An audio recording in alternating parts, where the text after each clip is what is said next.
Otep, bien-aimés frères et sœurs, vous connaîtrez la vérité et la vérité vous affranchira. Ça, c'est pas moi qui le dis, c'est la Bible qui le dit. Mais moi, je vous dis mieux. Vous connaîtrez la vérité historique, notamment celle de vos ancêtres kémites, et vous aurez une vision globale de ce que c'est que la vraie souveraineté politique. J'ajoute, vous reviendrez à la spiritualité africaine ancestrale et vous comprendrez les enjeux de l'indépendance économique. Et pour terminer, vous accepterez votre identité culturelle kémite et vous obtiendrez deux choses. La première, c'est la paix. La seconde, c'est le développement, à une condition. L'unité de toute l'Afrique noire, l'unité de tous les Noirs du monde entier.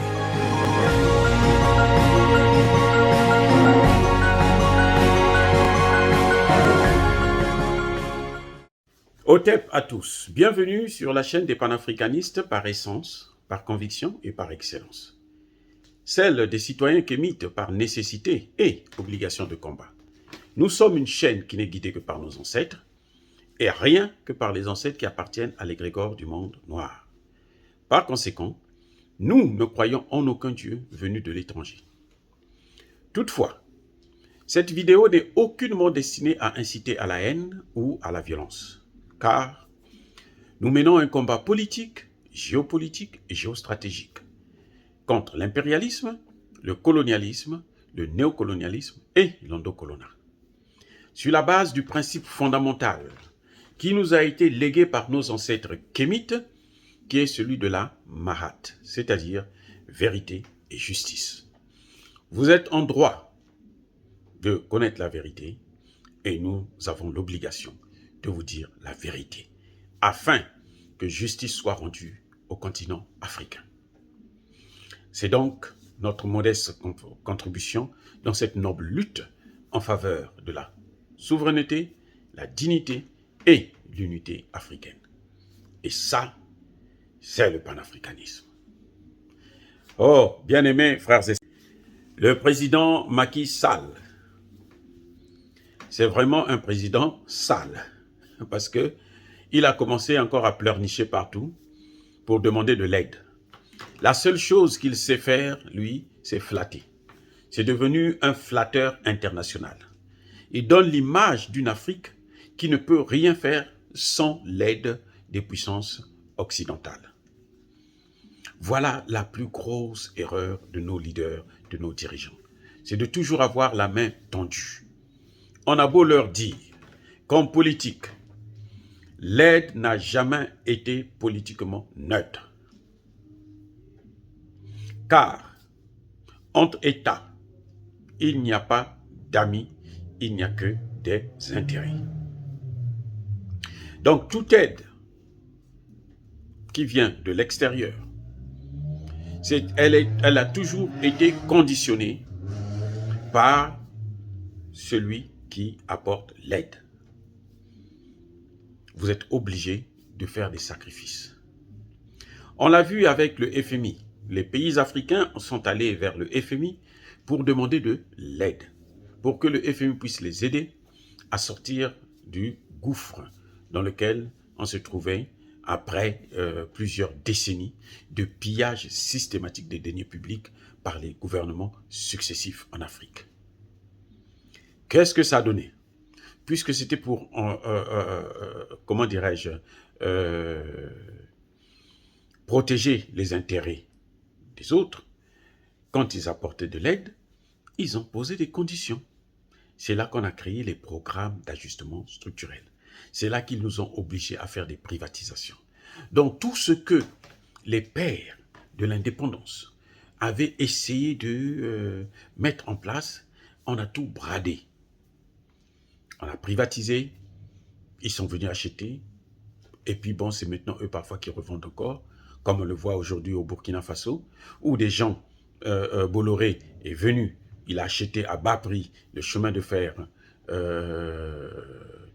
du Burkina, et il devrait investir de l'argent pour rénover le circuit. Qu'est-ce qu'il a fait ?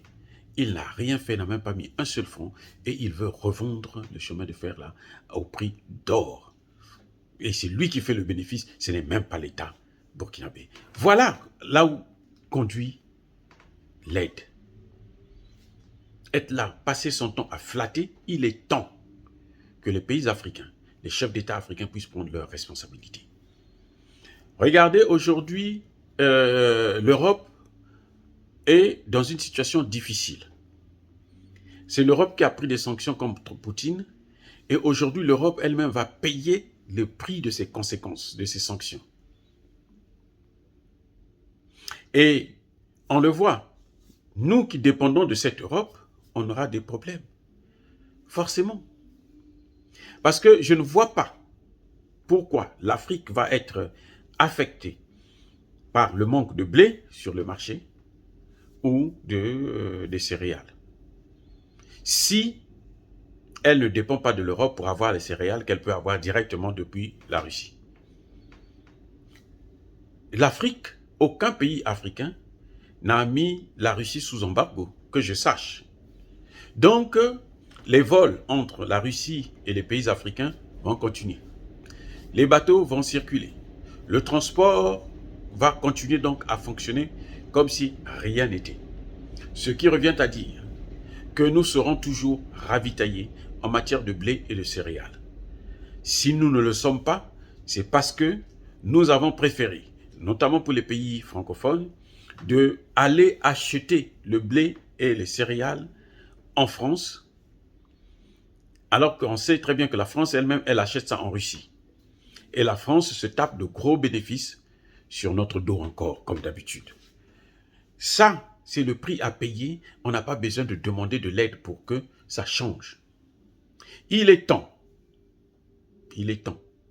que les pays africains puissent négocier directement avec la Russie. En ce net moment, comme a fait la Chine, comme l'a fait aussi l'Inde, et beaucoup de pays, la Corée, c'est ce qu'ils sont en train de faire.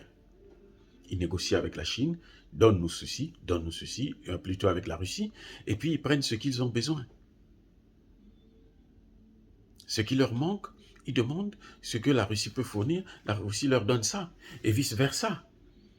Et c'est en fait, cette guerre en Ukraine, comme on le dit, les malheurs des uns fait le bonheur des autres, c'est une aubaine pour l'Afrique.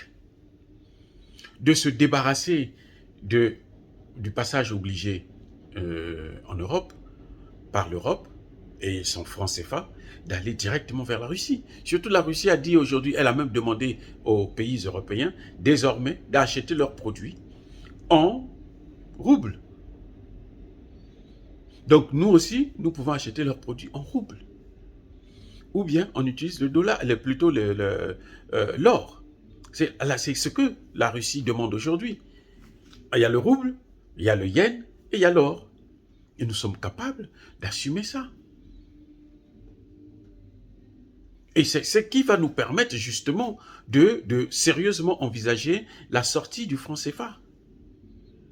Mettre un terme à cette monnaie, ce chiffon de papier qui nous condamne à la servitude vis-à-vis de la France. Eh oui, c'est ça justement.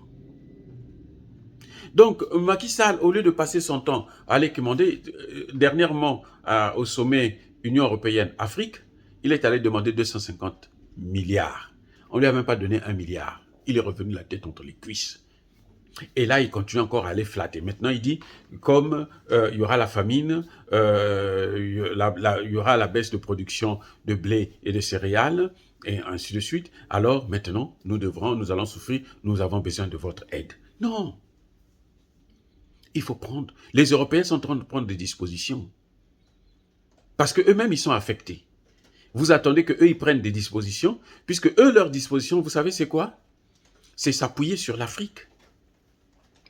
Comment il faut faire pour que ce que on perd chez les Russes, que les Africains puissent payer? C'est ça exactement ce qui est en train de vouloir se passer. Si nous ne faisons pas attention, si nous continuons à tendre la main comme des pauvres mendiants, ils vont perdre le manque à gagner qu'ils ont en prenant ces sanctions, ils vont faire peser ça sur les Africains. Et nous, on ne peut pas continuer à être là, à régler, à subir des problèmes des Européens. Non, nous avons déjà nos problèmes. On voit au Mali les difficultés qu'il y a, la guerre contre le djihadisme, dans le Sahel, au Centrafrique et dans tous les pays africains, là, il y a des difficultés. Il est temps que nous puissions faire de l'agriculture une priorité des priorités. Nous avons tout ce qu'il faut. Nous avons les terres cultivables, nous avons la matière première, nous avons les ressources humaines. Qu'est-ce qui nous manque pour que nous puissions nous en sortir? Le transfert de technologie, oui, mais les Européens eux-mêmes, où est-ce qu'ils prennent la technologie? Ils demandent la technologie en Chine, en Inde, en Russie. Et nous avons de très bonnes relations avec ces 3 pays, pour ne citer que ceux-là. Il y en a d'autres encore. Donc le transfert de technologie, on peut avoir ça via la Russie, via la Chine, via l'Inde. Je ne vois pas pourquoi M. Macky Sall va être là à pleurnicher partout. Nous avons besoin d'aide, nous avons besoin... Alors là où il va demander de l'aide, eux-mêmes ils ont besoin d'aide. Les Européens ont plus besoin d'aide que nous. Voyez, si la Russie ferme Nord Stream 1, c'est fini pour l'Europe. L'Europe sera dans l'obscurité. En tout cas, une bonne partie de l'Europe. Ce n'est pas notre cas, parce que nous avons le pétrole, nous avons le gaz. Il suffit de travailler pour transformer ça. Et nous ne le faisons pas pourquoi? À cause de ceux-là, les blancs là. Ce qu'ils font, les Européens, c'est qu'ils viennent prendre chez nous et puis ils vont transformer ça chez eux ou dans d'autres pays. Ils vont vendre ça dans d'autres pays, en Chine, ainsi de suite, partout par là. Non, monsieur Macky Sall, vous n'avez pas été nommé président en exercice de l'Union africaine pour faire la flatterie. Vous n'avez pas été nommé parce que vous êtes le meilleur flatteur. Cessez avec ça.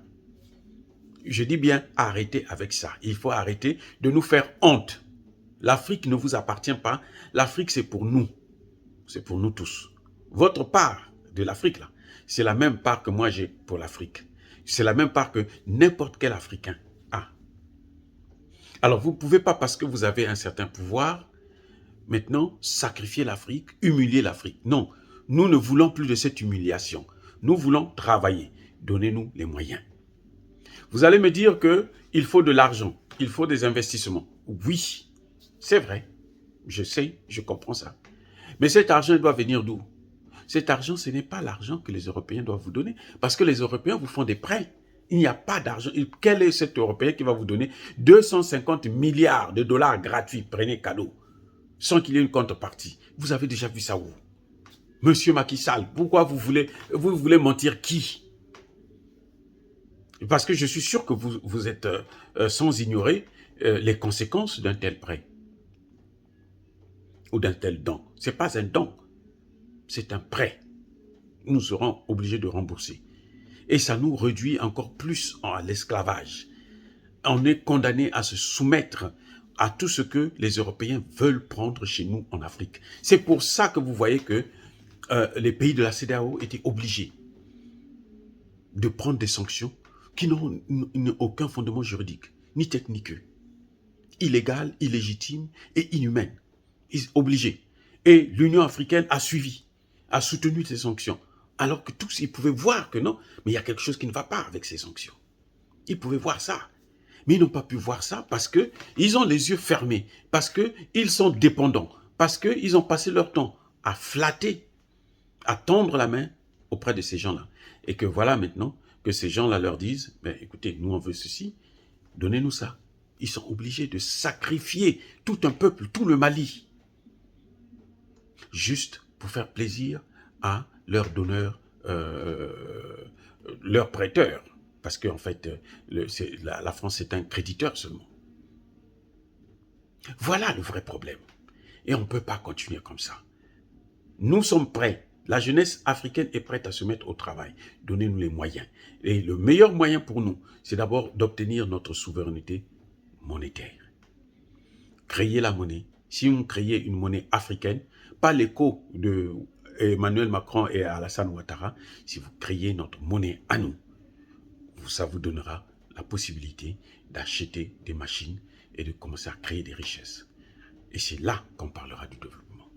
On ne peut pas développer un pays avec l'aide des autres pays. Ce n'est pas vrai. Aucun pays au monde ne s'est développé avec l'aide. Parce que l'aide n'est pas faite pour développer.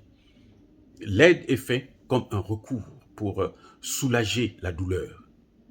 Mais pas pour sortir, guérir un pays, développer un pays. Ce n'est pas vrai. Ça n'a jamais existé dans le monde. Alors, monsieur Macky Sall, apprenez à vous asseoir, à vous taire si vous n'avez rien à dire, et ce serait plus salutaire pour l'Afrique et pour les Africains. Cessez de nous humilier. Dire cela, c'est inciter à la haine ou à la violence. Non. Je répète encore, nous sommes une force tranquille et nous assumons nos propos. Ya Bakolerve, Ya Malembe. Soyez bénis, j'ai dit.